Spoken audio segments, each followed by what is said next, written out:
இது எந்த யூனிவர்சிட்டியிலேயே சொல்லி தரதில்ல, எங்கேயும் சிலபஸ் கிடையாது. உங்களோட வாழ்க்கை பத்தினது அதுதான் இன்னைக்கு முக்கியம். நம்ம பிள்ளைகள் எல்லாமே நல்ல பிளஸ் 2ல மார்க் எடுத்து நல்ல கோர்ஸ்ல சேர்ந்து நல்ல வேலை வாங்கி கடைசியா வாழ்க்கையில தோத்துரு. காரணம் இந்த கல்லூரி காலகட்டத்தில் நம்ம நடந்துக்கிற விதம். சரியா? ஒரு டிப்ஸ் கொடுக்குறேன். சென்னையில் இருக்கிற ஃபேமிலி கோர்ட்னு சொல்லப்படுற குடும்ப நல நீதிமன்றங்கள்ல அதிகபட்ச டைவர்ஸ் ரேட், அதிகபட்ச விவாகரத்து வழக்குகள் இன்னைக்கு இருக்கிற யங்ஸ்டர்ஸ் மத்தியிலையும் ஐடி கிரௌட் மத்தியிலையும் இருக்கு. ஏன்? என்னுடைய வாழ்க்கை துணையை தேர்ந்தெடுக்க பக்குவம் இல்லாத வயசுல, இந்த படிக்கிற வயசுல நான் தேர்ந்தெடுக்கிறதால வர பிரச்சனை. இப்ப நான் எதை பத்தி பேச வந்திருக்கேன்னு புரிஞ்சிருக்கும். புரியல, ஏன்னா லெஃப்ட்ல அப்பா ரைட்ல அம்மா உட்காந்துருக்காங்க, அப்படியே இருக்கும். எங்களுக்கு அதெல்லாம் தெரியாது. சரி, அதாவது இன்னைக்கு இருக்கிற சிக்கலே இந்த படிக்கிற நீங்க அடுத்து கல்லூரிக்கு போற 3 வருஷத்துல 4 வருஷத்துல படிப்பை தாண்டி திசை மாறுறது, கவனச்சிதறல், வேற எதையோ நோக்கி நம்ம போறது. இந்த சீரழிவு பையன்கள் பெண்கள் மத்தியில ரொம்ப அதிகமா இருக்கு. அது இன்னைக்கு இதை தாண்டி நல்ல பிள்ளையா இருக்கிறது ரொம்ப கஷ்டமா இருக்கு. என் காலத்திலாம் பிரச்சனை இல்லை, செல்லு கிடையாது, லேண்ட்லைனே கஷ்டம். இதை தாண்டி நல்ல பிள்ளையா இருக்கணும், அதுதான் கஷ்டம். நீங்க நல்ல பிள்ளையா இருக்கணும்னு தான் நினைக்கிறீங்க. ஆனா உங்களுடைய வயசு இந்த +1 +2ல தொடங்கி கல்லூரி முடிக்கிற வரைக்குமான உங்களுடைய வயசு அடலசன்ட் ஏஜ் சொல்லப்படுற விடலை பருவம், 2 கட்டாம் வயசு. எது சரி எது சரியில்லை என்று முடிவெடுக்க தெரியாத வயசு. என்னுடைய உடம்புல ஏராளமான ரசாயன மாற்றங்கள் நடந்துகிட்டு இருக்க வயசு. என்னை தவறு செய்ய தூண்டுகிற வயசு, என்னை சும்மா இருக்க விடாத வயசு. இதுல நான் சரியா இருக்கணும், சரியா இருக்கத்தான் நினைக்கிறேன், ஆனா முடியல. ஏன்? என்னை சுற்றி இருக்கிற ஊடகங்கள், மீடியா, குறிப்பாக சினிமா, இன்னைக்கு வர 98% திரைப்படங்கள் ஒரே விஷயத்தை மையமா வச்சுதான் வருது. என்னது? காதல். உங்க அப்பா அம்மாட்ட கேளுங்க, நீங்கெல்லாம் என்ன படம் பார்த்தீங்க அந்த காலத்துல? கப்பலோட்டிய தமிழன், வீரபாண்டிய கட்டபொம்மன், தேசபக்தி படங்கள், ஆதிபராசக்தி, திருவிளையாடல், புராண படங்கள், பாசமலர், அண்ணன் தங்கை உறவு சார்ந்த படங்கள். எங்கேயாவது ஒரு காதல் படம் வரும், அதுலயும் நமக்கு பிரச்சனை இல்லை. கதாநாயகி இந்த தென்னை மரத்து பக்கத்துலயும், கதாநாயகி அந்த தென்னை மரத்து பக்கத்துலயும் தனித்தனியா நின்று பாட்டு பாடிட்டு சைலண்டா தனித்தனியா போயிடுவாங்க. ஆனா இன்னைக்கு அப்படியா? இதையெல்லாம் திரையில் காண்பிக்க முடியுமா, இதையெல்லாம் திரையில் காண்பிக்கலாமா என்று வருத்தப்படுகிற அளவுக்கு நிறைய விஷயங்களை காமிக்கிறாங்க.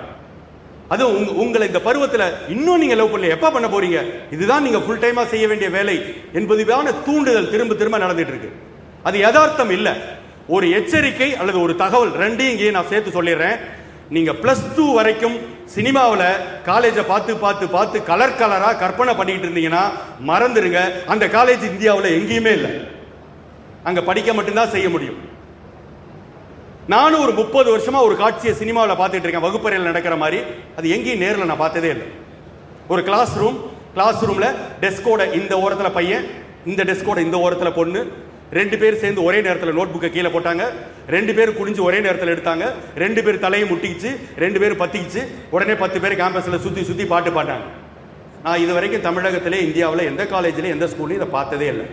நடந்தால் என்ன ஆகும்? 12 பேரையும் பட்டை கிளப்பி டிசி கொடுத்து 10 நிமிஷம் வீட்டுக்கு அனுப்பிச்சிருவாங்க.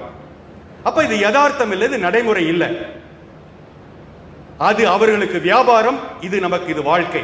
இந்த தெளிவு இருந்தப்படா போதும், நம்ம தப்பே செய்ய மாட்டோம்.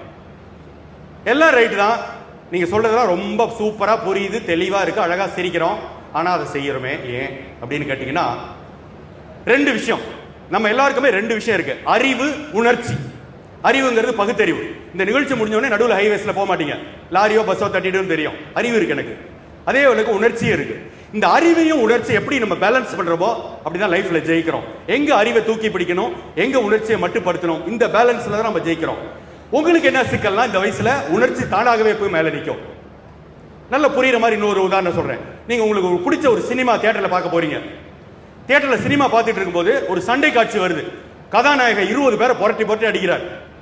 சிரிக்கிறீங்க, இங்க சிரிக்கிற மாதிரி அங்கே, டே இதெல்லாம் எங்கேயா நடக்குமாடா. அப்ப இந்த சண்டை காட்சி யதார்த்தம் இல்ல, இது சாத்தியம் இல்லைன்னு அறிவு சொல்லுது. சரியா? அந்த சண்டை காட்சி முடிஞ்ச ஒரு 5 வினாடியில வகுப்பறையில் நடக்கிற மாதிரி காதல் காட்சி வருது. இப்போ நான் சிரிச்சிருக்கணுமா இல்லையா? இதெல்லாம் எங்கேயா நடக்குமாடா, இந்த ஸ்கூல்லையா நடக்குமா? இப்ப நான் சிரிக்கல, அறிவை ஆஃப் பண்ணி ஓரமா வச்சுட்டு உணர்ச்சியை மேல எடுத்து விடுறேன். அங்க சண்டை காட்சி நடக்காதுன்னு அறிவு சொல்லிச்சு, இங்க காதல் காட்சி நடந்தா நல்லா இருக்கும் போல இருக்கே அப்படின்னு உணர்ச்சி சொல்லிச்சு. இங்கதான் சிக்கல். உடனே மறுநாள்ல இருந்து செயல்படுத்த ஆரம்பிக்கிறேன், ஏன்னா சினிமா சொல்லிடுச்சு. இதுல என்ன நஷ்டம், செயல்படுத்த ஆரம்பிக்கல என்ன நஷ்டம் அப்படின்னா, என்னுடைய ப்ரொடக்டிவ் டைம் ஃபுல்லா வேற எதுக்கோ எடுக்கப்படுது. இந்த வயதில் நான் எதுவாக ஆக வேண்டும் என்று ஆசைப்பட்டு எதற்காக என்னுடைய முழு நேரத்தை செலவிடுகிறேனோ அதுவாக நான் ஆவேன். இதான் அறிவியல் பூர்வமான உண்மை. அப்ப இந்த வயசுல ப்ரொடக்டிவ் டைம்ங்கிறது, ஒரு நாளைக்கு நான் 3 மணி நேரம் படிச்சேன்னா அது ப்ரொடக்டிவ் டைம். இந்த காதல் போன்ற தவறான சிந்தனைகள் வரும்போது இதுல இருந்து 10 நிமிஷம் வேற எதுக்கோ எடுக்கப்படுது. பிரயோஜனம் இல்ல. வேற எதுக்கோன்னா என்ன, இந்த தம்பி இது வரைக்கும் குளிச்சுட்டு தலையை சிலிப்பு விட்டு போயிட்டே இருந்தார், இப்ப 6 முறை சீவுறாரு, யாரோ பாக்குறாங்க. இது வரைக்கும் சாதாரணமா தான் பஸ் ஏறினார், இப்ப ஓடி ஓடி போய் ஏறாரு, யாரோ பாக்குறாங்க. அப்ப 10 பைசா பிரயோஜனம் இல்லாத விஷயங்களுக்கு 10 நிமிஷம் டிஸ்ட்ராக்ட் ஆகும்போது நம்மளுடைய கவனச்சிதறல் ப்ரொடக்டிவ் டைம்ல இருந்து வெளியே போகுது. அது மட்டும் இல்ல, ஒன்னு நேர விரயம், இன்னொன்னு பண விரயம். எப்படி பண விரயம்னாக்க, நம்ம பார்த்திருக்கோம். நான் என்னுடைய கண்கூடாக இந்த சென்னை மாநகரத்தில் இருக்க என்ஜினியரிங் காலேஜஸ்ல ஆர்ட்ஸ் அண்ட் சயின்ஸ் இந்த உதாரணத்தை பார்த்திருக்கேன். தன்னுடைய ஃபீஸ் கட்ட கூட வசதி இல்லாத ஒரு பையன் அந்த பொண்ணை இம்ப்ரெஸ் பண்ணுங்கிறதுக்காக தன்னுடைய தகுதி மீறி அந்த பொண்ணுக்கோ பையனுக்கோ செலவு பண்ற விஷயங்களும் இந்த காதல் போன்ற தவறான சிந்தனைகளால் வரும். ஒன்னே ஒன்று புரிஞ்சுங்க, இன்னும் நேரடியா விஷயத்தை போட்டு உடைக்கணும்னா, இந்த வயசுல எதை நீங்க காதல் நினைச்சுக்கிட்டு இருக்கீங்களோ முதல்ல அது காதலே இல்லை, அது இன்ஃபாச்சுவேஷன், தோற்றம் சார்ந்தது. இப்ப நீங்க ஸ்கூல்ல படிச்சுட்டு வந்திருக்கீங்க, இப்ப உங்க ஸ்கூல்ல படிச்ச பொண்ணு தான் உலக அழகி. நாளைக்கு என்ஜினியரிங் காலேஜ் போறீங்க, 100 ஸ்கூல்ல இருந்து பொண்ணு வேற உலக அழகி.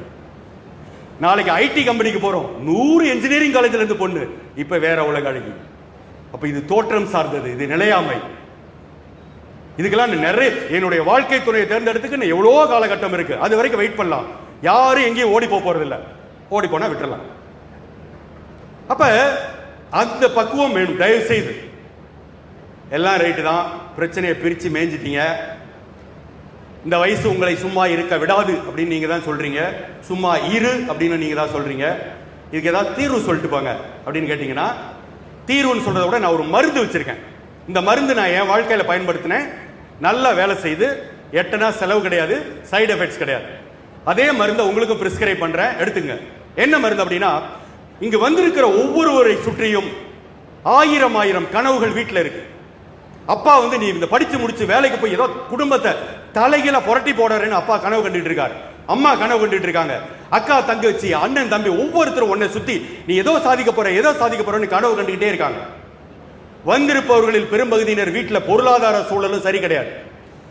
நீ ஸ்கூல்ல நோட்ஸ் வாங்கணும்னு 100 ரூபாய் கேட்கும் போது வெறும் 100 ரூபாய் குடும்ப செலவுக்கு வச்சிருக்கிற அம்மா தான் 1000 ரூபாய் வைத்திருப்பதாக பொய் சொல்லி இருக்கிற ஒரே 100 ரூபாயை கொடுத்து நீ நோட்ஸ் வாங்கின. ஒரு பொங்கலுக்கோ தீபாவளிக்கோ தனக்கு நல்ல ஆடைகள் வாங்கி கொள்ளாமல் அந்த செலவை ஃபீஸ் கட்டி நீ படிச்ச. அப்ப நீ செய்ய வேண்டியதெல்லாம் ஒன்னே ஒண்ணுதான், இந்த +2ல நல்ல மார்க்ஸ், நல்ல பட்ட படிப்பு, முடிந்தால் பட்ட மேற்படிப்பு, அதற்கு பிறகு நல்ல வேலை. அந்த நல்ல வேலையினுடைய முதல் சம்பளத்தின் முதல் செலவு எங்க அம்மாவுக்கு ஒரு சேலை வாங்கி தருது, எங்க ஐயாவுக்கு ஒரு வேட்டி சட்டை வாங்கி தருது. இது ஒண்ணுதான் வாழ்க்கையினுடைய ஒரே லட்சியம்னு முடிவெடுங்க. தப்பி தவறி கூட திசை மாற மாட்டேன். காரணம், எப்பெல்லாம் தவறான சிந்தனைகள் வருது அப்பெல்லாம் என் குடும்பங்கிற ஒரு டோஸ் மருந்தை எடுத்து போட்டுக்கிட்டே இருங்க, தப்பா நினைக்க மாட்டீங்க. இன்னொரு டிப்ஸ், போனஸ் டிப்ஸ் கொடுக்குறேன். இந்த வயசுல தனியா இருக்கும்போது தவறான சிந்தனைகள் அதிகமா வரும். தனியா இருக்கிறத தவிர்த்துட்டு நண்பர்களோடு நேரத்தை செலவிடுங்கள். அதை விட முக்கியம், நல்ல நண்பர்களோடு நேரத்தை செலவிடுங்கள். அதான் இருக்கிறதுலே அடிப்படையில் முக்கியமானது. ஏன்னா நம்ம 8 பேர்ல ஒரு போக்கிரி இருந்து 7 பேரை காலி பண்ணிட முடியும். முடிஞ்சா திருத்துவோம், இல்ல ஒதுங்கிக்குவோம். எனவே ஒரு பகுதி நேரத்தை நல்ல நண்பர்களோடும் மறுபகுதி நேரத்தை குடும்பத்தோடும் செலவிடும் போது நம்ம யாருமே திசை மாற மாட்டோம். இந்த திங்கட்கிழமை காலையில இவ்வளவு ஒரு வெயில்ல பெற்றோர்களோடு உட்கார்ந்து இருக்கிற இங்க வந்திருக்கிற அத்தனை கண்மணிகள் யாருமே திசை மாற போகிறவர்கள் கிடையாது. கண்டிப்பாக ஜெயிக்க மட்டுமே பிறந்தவர்கள், ஜெயித்தே தீர்வீர்கள் என்கிற வாழ்த்துக்களோடு விடைபெறுகிறேன். நன்றி, வணக்கம்.